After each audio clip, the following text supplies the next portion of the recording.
യാ മോനെ, ഇപ്രാവശ്യത്തെ champions league 2025-26 champions league fixtures വന്നു കഴിഞ്ഞ് കഴിഞ്ഞപ്പോൾ വാവ് എന്ന് പറയാത്ത ആരും ഉണ്ടാവില്ല എന്നുള്ളതാണ് കേട്ടോ. അപ്പോൾ ഈ വീഡിയോയിൽ നമ്മൾ സംസാരിക്കുന്നത് കീ ഫിക്സ്ചേഴ്സ് ആയിട്ട് നമ്മൾ ഒരിക്കലും മിസ് ചെയ്യാൻ പാടില്ലാത്ത കുറച്ച് മാച്ചുകൾ, അതുപോലെ തന്നെ ഇപ്രാവശ്യം ചാമ്പ്യൻസ് ലീഗ് അടിക്കാൻ പല ഡാറ്റാസും കാര്യങ്ങളും ഒക്കെ വെച്ചിട്ട് ആർക്കായിരിക്കും സാധ്യത, പിന്നെ ഒരു പ്രഡിക്ഷനും സംഭവങ്ങളും ഒക്കെയാണ് കേട്ടോ. അപ്പോൾ welcome to Antappan talkies podcast, അതായത് AT പോഡ്കാസ്റ്റ് ഫുട്ബോൾ ക്ലബ്.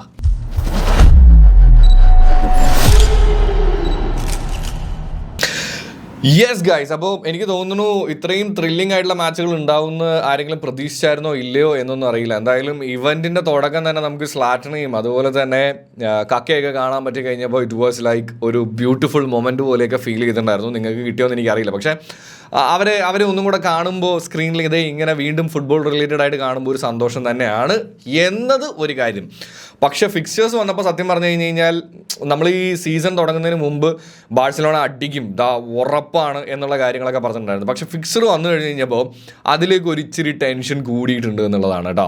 അതിപ്പോൾ റയൽ മാഡ്രിഡിൻ്റെ കാര്യത്തിലായാലും ശരി, മറ്റ് ക്ലബ്ബുകളുടെ കാര്യത്തിലൊക്കെ ആണെന്നുണ്ടെങ്കിലും എപ്പിക് മാച്ചുകളാണ് ഉണ്ടാവാൻ പോകുന്നത്. ക്ലാസിക് മാച്ചുകൾ അല്ലെങ്കിൽ ക്ലാസിക് നൈറ്റുകളാണ് ഇനി അങ്ങോട്ട് ചാമ്പ്യൻസ് ലീഗിൽ ഉണ്ടാവാൻ പോകുന്നത് എന്നുള്ളതൊരു സന്തോഷകരമായിട്ടുള്ള കാര്യം. അപ്പോൾ നമ്മൾ ആദ്യം പറഞ്ഞ പോലെ തന്നെ മിസ് ഔട്ട് ആവാൻ പാടില്ലാത്ത മാച്ചുകൾ ഏതൊക്കെയാണെന്ന് ചോദിച്ചു കഴിഞ്ഞാൽ, എസ്പെഷ്യലി നിങ്ങളൊരു റയൽ മാഡ്രിഡ് ഫാൻ ആണെന്നുണ്ടെങ്കിൽ സിറ്റിക്കെതിരെ യൂഷ്വലി റയലും സിറ്റിയും തമ്മിലുള്ളൊരു മാച്ച് എന്ന് പറഞ്ഞു കഴിഞ്ഞാൽ അതൊരു രസം തന്നെ ആയിരിക്കും. അതുപോലെ എനിക്ക് തോന്നുന്നു ജുവൻറ്റസുമായിട്ടുള്ള മാച്ച് റയലിനാണ് കുറച്ചും കൂടെ അപ്പർ ഹാൻഡ് ആയിട്ടുണ്ടാവുക എന്ന് തോന്നുന്നു. ഇപ്പോൾ നിലവിലെ സിറ്റുവേഷൻ വെച്ചും പ്ലെയേഴ്സിൻ്റെ കാര്യവും എല്ലാം വെച്ചുകൊണ്ടും അങ്ങനെ തന്നെയാണ്. സോ അത് അത്ര അങ്ങോട്ട് പവർഫുൾ അല്ലെങ്കിലും അതൊരു മാച്ച് തന്നെയായിരിക്കും. പിന്നെ ഉണ്ടാവാൻ പോണ മാച്ചാണ് മോനെ ലിവർപൂളുമായിട്ട്. ഇപ്രാവശ്യത്തെ അവരുടെ അറ്റാക്കിംഗ് ഫോർവേഡ് നമുക്ക് അറിയാവുന്നതാണ്, അൺബിലീവബിളാണ്. അതുകൊണ്ട് തന്നെ റയലിനെ സംബന്ധിച്ചിടത്തോളം ദ മോസ്റ്റ് ഡിഫിക്കൽട്ട് ആയിട്ടുള്ള മാച്ച് ഉണ്ടാവാൻ പോകുന്നത് ഈ പറയുന്നത് പോലെ തന്നെ ലിവർപൂളിനെതിരെ ആയിരിക്കും എന്നുള്ളതാണ് ഞാൻ വിചാരിക്കുന്നത്. So let's wait and see. ഇനി നേരെ സിറ്റിയുടെ കാര്യം എടുത്ത് നോക്കുകയാണെന്നുണ്ടെങ്കിൽ ഇപ്പോൾ ഞാൻ നേരത്തെ പറഞ്ഞ പോലെ തന്നെ സിറ്റിക്കും ഈ പറയുന്ന പോലെ തന്നെ റയലിനെ ഫേസ് ചെയ്യാന്ന് പറയുന്നത് ഞാൻ പറഞ്ഞല്ലോ, അത് അവർ തമ്മിൽ ഏറ്റുമുട്ടുമ്പോൾ അതിൻ്റേതായിട്ടുള്ളൊരു സാധനം കാണാം. പക്ഷേ സിറ്റി ഫാൻസിനെ സംബന്ധിച്ചിടത്തോളം ദ മോസ്റ്റ് വെയിറ്റിംഗ് മാച്ച് എന്ന് പറയുന്നത് നാപ്പോളിയായിട്ടുള്ള മാച്ചായിരിക്കും. കാര്യം എന്താണെന്ന് വെച്ച് കഴിഞ്ഞാൽ, എന്താണ് അതിന് കാരണം? യെസ്, നമ്മുടെ ഡിബ്രൂണി തന്നെ ആയിരിക്കും എന്നുള്ളതാണ്. എങ്ങനെ ഡിബ്രൂണി സിറ്റിക്കെതിരെ കളിക്കുമെന്ന് കാണുക എന്ന് പറയുന്നത് ഒരു ഇൻട്രസ്റ്റിംഗ് ആയിട്ടുള്ള സംഭവമായിരിക്കും. അതുപോലെ സിറ്റി എങ്ങനെയായിരിക്കും ഡിബ്രൂണിയെ ട്രീറ്റ് ചെയ്യാൻ പോകുന്നത്, കളിയുടെ ഇടയിൽ എങ്ങനെയായിരിക്കും സംഭവങ്ങൾ, that's going to be very interesting. അതുപോലെ തന്നെ സിറ്റിയുടെ ഹോളണ്ട് ഫാൻസിനെല്ലാം ഹാളൻഡ് വന്നത് എവിടെ നിന്നാണെന്ന് നമുക്കറിയാം, ഈ പറയുന്ന പോലെ തന്നെ ഡോർമുണ്ടിൽ നിന്നാണ്. സോ അപ്പോൾ ടെക്നിക്കലി ഡോർമുണ്ടുമായിട്ടുള്ള മത്സരവും ഈ പറയുന്നത് പോലെ തന്നെ ത്രില്ലിംഗ് ആയിരിക്കും എന്നുള്ള കാര്യത്തിൽ ഒരു സംശയം വേണ്ട. അപ്പോൾ നേരത്തെ ഞാൻ പറഞ്ഞിട്ടുണ്ടായിരുന്നു റയലും ലിവർപൂളും തമ്മിലുള്ള മാച്ച്, അതുകൊണ്ട് തന്നെ അതിലേക്ക് വീണ്ടും വരുന്നില്ല. പക്ഷേ ലിവർപൂൾ ഫാൻസിനെ സംബന്ധിച്ചിടത്തോളം കുറച്ചും കൂടി ഒരു ഈസി ആണെന്നാണ് പേഴ്സണലി എനിക്ക് തോന്നുന്നത്. കാര്യം ഇന്റർ മിലാനെയും അവർക്ക് വലിയ പ്രശ്നം അവർ ഫേസ് ചെയ്യുന്നുണ്ടാവില്ല, അത്ലറ്റിക്കോ മാഡ്രിഡുമായിട്ടുള്ള മാച്ചും വലിയ പ്രശ്നങ്ങളൊന്നും ഫേസ് ചെയ്യുന്നുണ്ടാവില്ല. അതുകൊണ്ട് തന്നെ ലിവർപൂൾ ഫാൻസിന് ദ മോസ്റ്റ് വെയിറ്റിംഗ് മാച്ച് എന്ന് പറയുന്നത് റയൽ മാഡ്രിഡുമായിട്ടുള്ള മാച്ച് തന്നെ ആയിരിക്കും എന്നാണ് തോന്നുന്നത്. FC ബാഴ്സലോണയുടെ കാര്യം എടുത്ത് നോക്കുകയാണെന്നുണ്ടെങ്കിൽ മക്കളെ, ഞങ്ങൾ ഫാൻസിന് ശരിക്കും ടെൻഷൻ അടിച്ച് മരിക്കാനുള്ള ഒരു ഫിക്സറാണെന്നുള്ളതാണ്. ഇപ്രാവശ്യത്തെ ചാമ്പ്യൻസ് ലീഗ് വിന്നർ ആരാണ്? PSG. അവരുമായിട്ട് മത്സരിക്കണം. ഇപ്രാവശ്യത്തെ ഫിഫ വേൾഡ് കപ്പ് വിന്നേഴ്സ് ആരാണ്? ചെൽസി. അവരുമായിട്ട് മത്സരിക്കണം. ഓൾറെഡി ചെൽസി ആയിട്ടുള്ള ഒരു ഹിസ്റ്ററിയൊക്കെ ഞാൻ പറഞ്ഞു തരണ്ടല്ലോ. പിന്നെ ഈ പ്രാവശ്യം ഒട്ടും മോശമല്ലാത്ത നല്ല ഫോമിൽ നിൽക്കുന്ന ടീമാണ് ന്യൂകാസിൽ യുണൈറ്റഡ്. അവരെയും ഫേസ് ചെയ്യണം. മോനെ, അതൊരു ഒന്നൊന്നര എന്താ പറയുക കീ ഫിക്സേഴ്സ് ആയിരുന്നു എന്നുള്ളതാണ്. ആൻഡ് അതിൽ ഒരു മാച്ച് നമുക്ക് മിസ് ചെയ്യാൻ പറ്റില്ല. അത് കഴിഞ്ഞിട്ടുള്ള മാച്ചുകളാണെന്നുണ്ടെങ്കിൽ ഒട്ടും മോശമല്ല. പക്ഷേ ഇപ്രാവശ്യം എങ്ങാനും ബാഴ്സലോണ കപ്പ് അടിച്ചാണ്ടല്ലോ, ആർക്കും ഒന്നും പറയാനുണ്ടാവില്ല. കാര്യം അവർ ഫേസ് ചെയ്തിരിക്കുന്നത് അജാതി ടീമുകളെയാണെന്നുള്ളതാണ്. ആൻഡ് ഐ ബിലീവ് ബാഴ്സലോണയ്ക്ക് ഇവരെയൊക്കെ ബീറ്റ് ചെയ്ത് കയറി വരാൻ പറ്റും എന്നുള്ളത് കേട്ടോ. ഇനി ആഴ്സണലിൻ്റെ കാര്യം നോക്കുകയാണെന്നുണ്ടെങ്കിൽ ബയൺ മ്യൂണിക്കും ഇന്റർ മിലാനുമാണ്. കുഴപ്പമുണ്ടാവില്ല. പിന്നെ എനിക്ക് ഭയങ്കര ടഫായിട്ട് വേറെ ഉള്ളത് തോന്നിയത് ഈ പറയുന്ന പോലെ തന്നെ ഈ മാച്ചുകളൊക്കെയാണ്.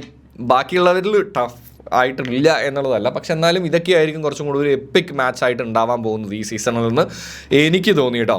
ഇനി അത് കഴിഞ്ഞ് കഴിഞ്ഞിട്ട് ഞാൻ ഇപ്രാവശ്യത്തെ സ്ക്വാഡിൻ്റെ കുറച്ച് ഇത് വെച്ചിട്ടും അതുപോലെ തന്നെ കഴിഞ്ഞ കുറച്ച് മാച്ചുകളൊക്കെ വെച്ചിട്ട് ചാറ്റ് GTPയിൽ ഇട്ട് കൊടുത്തിട്ട് നമുക്ക് എങ്ങനെയായിരിക്കും ഒരു വിന്നിങ് പ്രോബബിലിറ്റി അല്ലെങ്കിൽ ഒരു പെർസെൻറ്റേജ് എടുക്കുക എന്ന് പറയുന്നത് നോക്കിക്കഴിഞ്ഞ് കഴിഞ്ഞപ്പോൾ ഏറ്റവും കൂടുതൽ പെർസെൻറ്റേജ് വിൻ ചെയ്തിരിക്കുന്നത് പല കാര്യങ്ങൾ വെച്ചിട്ടാണ് കേട്ടോ. ഞാൻ നേരത്തെ പറഞ്ഞല്ലോ, ഈ സ്കോഡിൻ്റെ സാധനങ്ങൾ, മാച്ചിൻ്റെ സംഭവങ്ങൾ, ഇതെല്ലാം വെച്ചിട്ടാണ് എടുത്തിരിക്കുന്നത്. ഇത് ശരിയാവണം തെറ്റാവണമെന്നൊന്നുമില്ല, പക്ഷെ എന്നാലും PSG-ക്കാണ് ചാൻസ് കൂടുതലെന്നാണ് ചാറ്റ് GTP പറയുന്നത്. ഇനി അത് കഴിഞ്ഞിട്ട് GPT, അത് ഇടയ്ക്ക് പറയുമ്പോൾ തെറ്റും, ചാറ്റ് GPT പറയുന്നത്.